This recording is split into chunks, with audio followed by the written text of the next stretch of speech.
ॐ वन्दे देव उमापतिं सुरगुरुं वन्दे जगत्कारणं वन्दे पन्नगभूषणं मृगधरं वन्दे पशूनां पतिं वन्दे सूर्यशशाङ्कवर्णनयनं वन्दे मुकुन्दप्रियं वन्दे भक्तजनाश्रयं च वरदां वन्दे शिवं शङ्करं ॐ आदुरामतपोवनादिगमनं हत्वा मृगं काञ्चनं वैदेहीहरणं जटायुमरणं सुग्रीवसम्भाषणं बालीनिग्रहणं समुद्रतरणं लङ्कापुरीदाहनं पश्चात् रावणकुम्भकर्णहननम् एतत् श्रीरामायणं।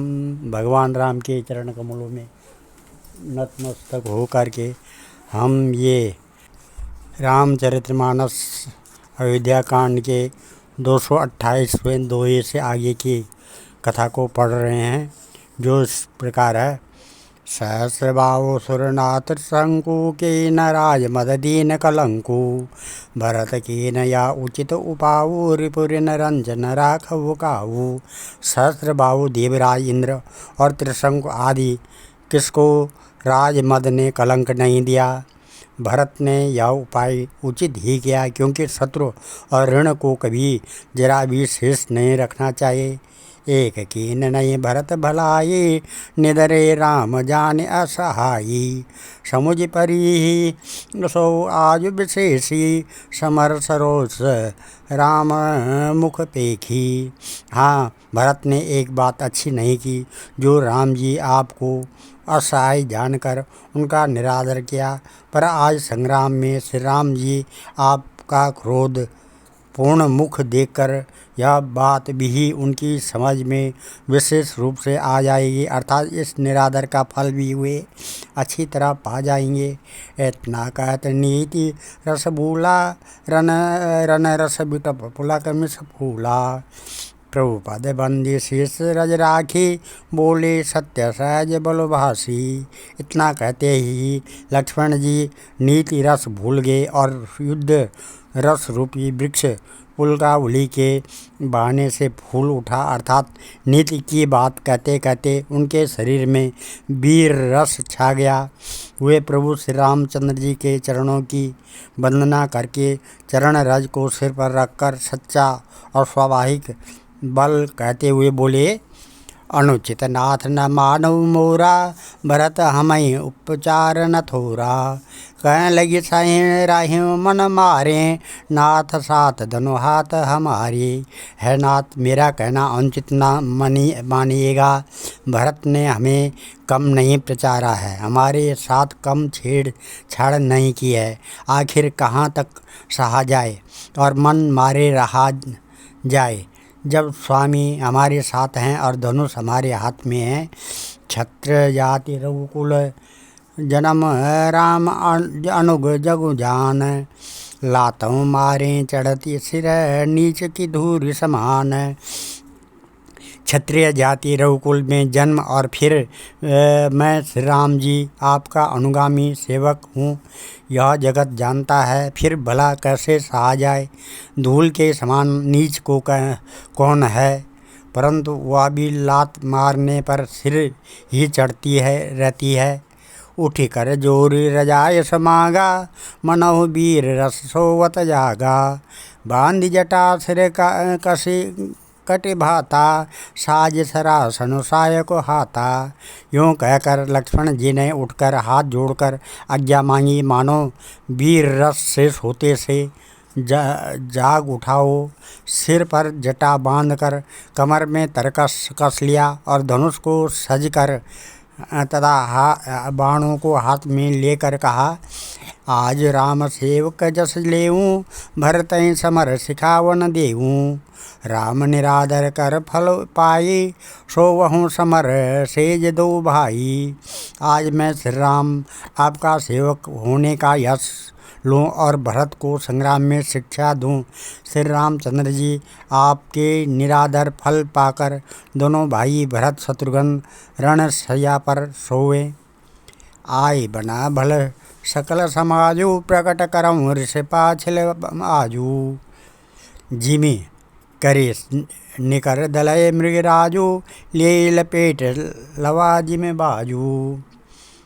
अच्छा हुआ जो सारा समाज आकर एकत्र हो गया। आज मैं पिछला सब क्रोध प्रकट करूँगा। जैसे सिंह हाथियों के झुंड को कुचल डालता है और बाज जैसे लवे को लपेट में ले लेता है, ते सही भरत सैन समेता सानुज निदरी निपातों खेता। जो सहाय कर शंकर आई तो मारऊँ रन राम दुहाई। वैसे ही भरत को सेना समेत और छोटे भाई सहित तिरस्कार करके मैदान में पछाड़ूंगा। यदि शंकर जी भी आकर उनकी सहायता करें तो भी मुझे राम जी की सौगंध है, मैं उन्हें युद्ध में अवश्य मार डालूंगा, छोड़ूंगा नहीं। अति सरोस माखे लखनऊ लखि सुन शपथ प्रवान। समय लोक सब लोकपति चाहत भवरी बगान। लक्ष्मण जी को अत्यंत क्रोध से तमतमाया हुआ देखकर और उनकी प्रामाणिक सत्य सौगंध सुनकर सब लोग भयभीत हो जाते हैं और लोकपाल घबराकर भागना चाहते हैं। जगु भय मगन गगन भई बानी लखन बाहुबल विपुल बखानी। तात प्रताप प्रभाव तुम्हारा जो कही सके को जान निहारा। सारा जगत भय में डूब गया। तब लक्ष्मण जी के अपार बाहुबल की प्रशंसा करती हुई आकाशवाणी हुई है, तात तुम्हारे प्रताप और प्रभाव को कौन कह सकता है और कौन जान सकता है। अनुचित उचित काज किछु हो समझ करें भले कह सबको। सहसा करे पाछे पछताएं कहें वेद बुध ते बुध नाही। परंतु कोई भी काम हो उसे अनुचित उचित खूब समझ बूझ कर किया जाए तो सब कोई अच्छा कहते हैं। वेद और विद्वान कहते हैं कि जो बिना विचारे जल्दी में किसी काम को करके पीछे पछताते हैं वे बुद्धिमान नहीं है। सुन सुर बचन लखन सकुचाने राम सिया सादर सन माने। कही तात तुम नीत सुहाई सब ते कठिन राम मधु भाई। देवी वाणी सुनकर लक्ष्मण जी सकुचा गए। श्री रामचंद्र जी और सीता जी ने उनका आदर के साथ सम्मान किया और कहा, है तात तुमने बड़ी सुंदर नीति कही है भाई। राज्य का मद सबसे कठिन मद है। जो अचवंत निप मात ही देही नाहिन साधु सभा जैन से ही। सुनऊ लखन भल भरत सरीसा विदिश प्रपंच मऊ सुना नदीसा। जिन्होंने साधुओं की सभा का सेवन सत्संग नहीं किया वे ही राजा राजमद रूपी मदिरा का आचमन करते हैं, पीते हैं, मतवाले हो जाते हैं। है लक्ष्मण सुनो, भरत सरीखा उत्तम पुरुष ब्रह्मा की सृष्टि में न तो कहीं सुना गया है न देखा गया है। भरत हो न राज मधु विधि हरि हर पद पाए। कबों के काजी सी करनी क्षीर सिंधु बिन साई। अयोध्या के राज्य की तो बात ही क्या है। ब्रह्मा विष्णु और महादेव का पद पाकर भी भरत को राज्य का मद नहीं होने का। क्या कभी कांजी की बूंदों से क्षीर समुद्र नष्ट हो सकता है, फट सकता है। तिमेरो तरुण तरने मको गिलाई गगन मगन मको मेघ ही मिलाई। गोपद जल बूढ़े घट जोरी सहज क्षमा बरु छाड़े छोनी। अंधकार चाहे तरुण मध्याह्न के सूर्य को निगल जाए, आकाश चाहे बादलों में समाकर मिल जाए, गौ के खुर इतने जल में अगस्त जी डूब जाएं और पृथ्वी चाहे अपनी स्वाभाविक क्षमा सहनशीलता को छोड़ दे। मशक फूक मकुट मेरु उड़ाए ओय न नृप मधु भरत भाई। लखन तुम्हार सपद पितु आना सुच समंदु नहीं भरत समाना। मच्छर की फूंक से चाहे सुमेरु उड़ जाए परंतु है भाई भरत को राजमद कभी नहीं हो सकता है लक्ष्मण। मैं तुम्हारी शपथ और पिताजी की सौगंध खाकर कहता हूँ, भरत के समान पवित्र और उत्तम भाई संसार में नहीं है। सगुन खीर अवगुण जल ताता, मिलई रचय पर पंच विदाता। भरत हंस रविवंश तड़ागा, जन्म कीन गुण दोष विभागा। है तात गुण रूपी दूध और अवगुण रूपी जल को मिलाकर विधाता इस दृश्य प्रपंच जगत को रचता है, परंतु भरत ने सूर्यवंश रूपी तालाब में हंस रूप जन्म लेकर गुण और दोष का विभाग कर दिया, दोनों को अलग अलग कर दिया। गई गुण पई तजी अवगुण बारी, निज जस जगन कीन उजियारी। कहते भरत गुणशील स्वभाव, प्रेम पयोधि मगन रघुराऊ। गुण रूपी दूध को ग्रहण कर और अवगुण रूपी जल को त्याग कर भरत ने अपने यश से जगत में उजियाला कर दिया है। भरत जी गुणशील और स्वभाव को कहते कहते हैं श्री रघुनाथ जी प्रेम समुद्र में मग्न हो गए। सुने रघुबर बाणी विबुध, देखे भरत पर हेतु। सकल सराहत राम सो, प्रभु को कृपा निकेतु। श्री रामचंद्र जी की वाणी सुनकर और भरत जी पर उनका प्रेम देखकर समस्त देवता उनकी सराहना करने लगे और कहने लगे कि श्री रामचंद्र जी के समान कृपा के धाम प्रभु और कौन है। जो न हो तो जग जन्म भरत को, सकल धर्म धुरि धरनिंद धरत को। कभी कुलज अगम भरत गुण गाथा, को जाने तुम बिन रघुनाथा। यदि जगत में भरत का जन्म न होता तो पृथ्वी पर संपूर्ण धर्मों की धुरी को कौन धारण करता है। रघुनाथ जी कवि कुल के लिए अगम, उनकी कल्पना से अतीत भरत जी के गुणों की कथा आपके सिवा और कौन जान सकता है। लखन राम सिया सुने सुरबानी, अति सुख लाहे न जाए बखानी। यहाँ भरत सब सहित साये, मंदाकिनी पुनीत नहाये। लक्ष्मण जी, श्री रामचंद्र जी और श्री सीता जी ने देवताओं की वाणी सुनकर अत्यंत सुख पाया, जो वर्णन नहीं किया जा सकता। यहाँ भरत जी ने सारे समाज के साथ पवित्र मंदाकिनी में स्नान किया। सरित समीप राखी सब लोगा, मागे मात गुरु सचिव नियोगा। चले भरत जहाँ सिय रघुराई, साथ निषाद नाथ लघु भाई।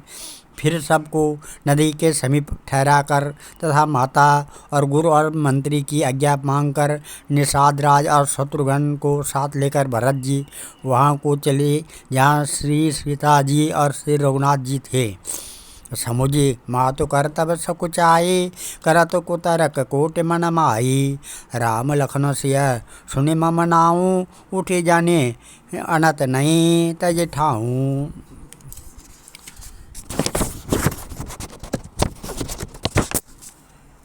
भरत जी अपने माता कैकेयी की करने को समझकर याद करके सोचाते हैं और मन में करोड़ों अनेकों कुतर्क करते हैं, सोचते हैं श्री राम लक्ष्मण और सीता जी मेरा नाम सुनकर स्थान छोड़कर कहीं दूसरी जगह उठकर न चले जाएं।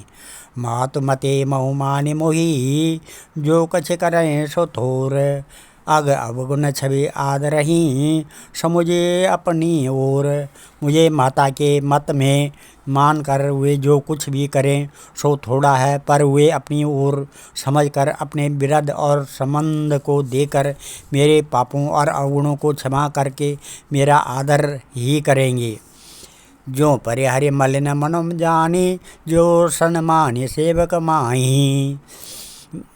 मोरे शरण राम की पनहि, राम सुस्वामी दोष सब जनहि। चाहे मलिन मन जानकर मुझे त्याग दें, चाहे अपना सेवक मानकर मेरा सम्मान करे, कुछ भी करें, मेरे तो श्री रामचंद्र जी की जूतियाँ ही शरण हैं। श्री रामचंद्र जी तो अच्छे स्वामी हैं, दोष तो सब दास का ही है। जग जस बाजन चातक मीना, नेम प्रेम निज निपुण नबी ना। आसमान गुणत चले मग जाता, सकुच स्नेह शिथिल सब गाता। जगत में यश के पात्र तो चातक और मछली ही हैं, जो अपने नेम और प्रेम को सदा नया बनाए रखने में निपुण हैं। ऐसा मन में सोचते हुए भरत जी मार्ग में चले जाते हैं। उनके सब अंग संकोच और प्रेम से शिथिल हो रहे हैं। फेरित मनव मात कृत खोरी, चलत भगते बल धीरज घोरी। जब समुझत रघुनाथ सुबाऊ, तब पथ परत उताइल पाऊ।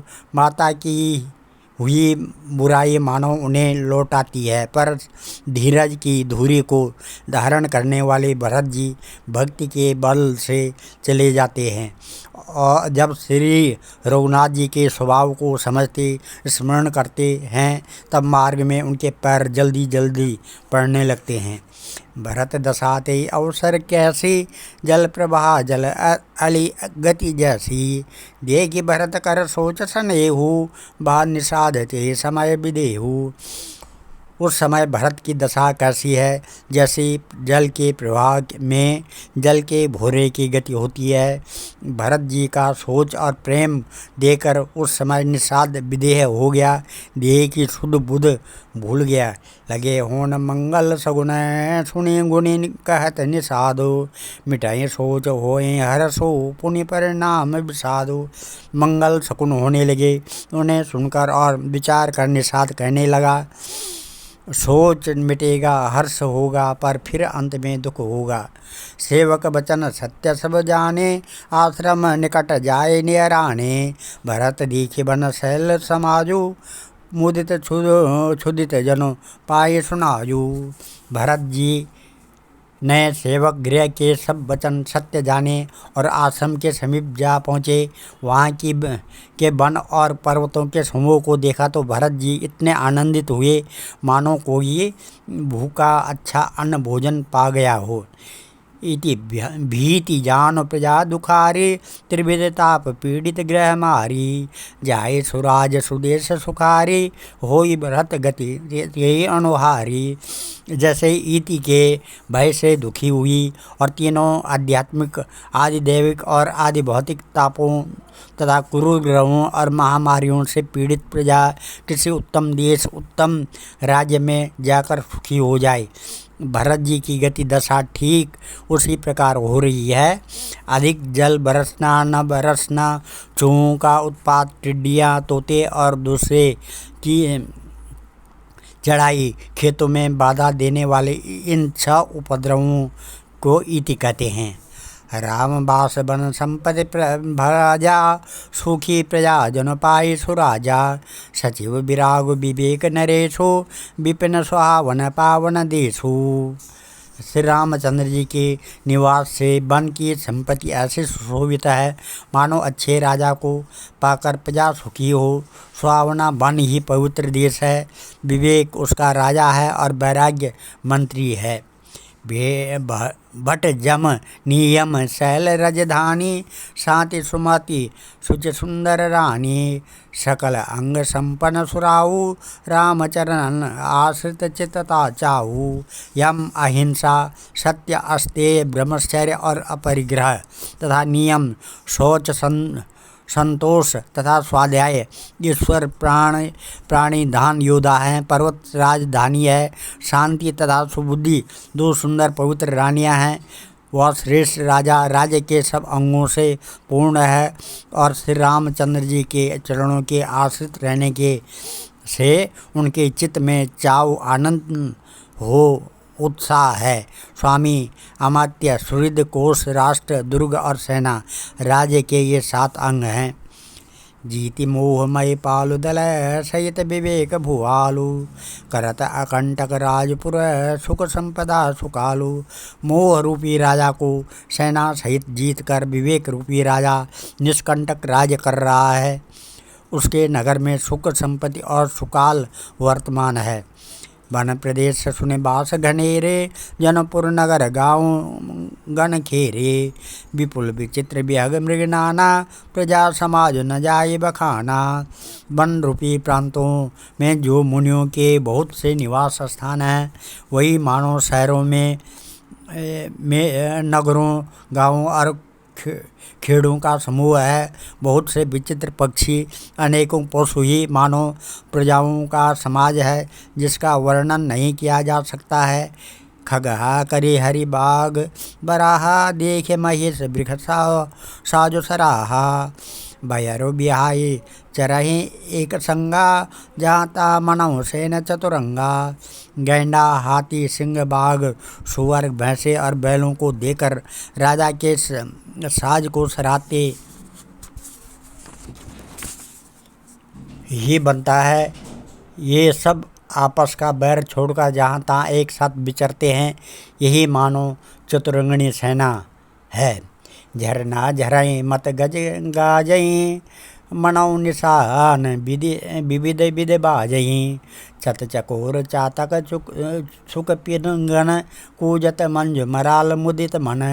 पानी के झरने झर रहे हैं और मतवाली हाथी चिगाड़ रहे हैं। वही मानो वहाँ अनेकों प्रकार के नगाड़े बज रहे हैं। चकवा चकोर पपिया तोता तथा कोयलों के समूह और सुंदर हंस प्रसन्न मन से कूज कर रहे हैं। आली गन गावत नाचत मोरा जनुसुराज मंगल चऊ ओरा बेल बिटप तृण सफल सफूला सब समाज मुद मंगल मूला। भौरों के समूह गुंजार कर रहे हैं और मोर नाच रहे हैं।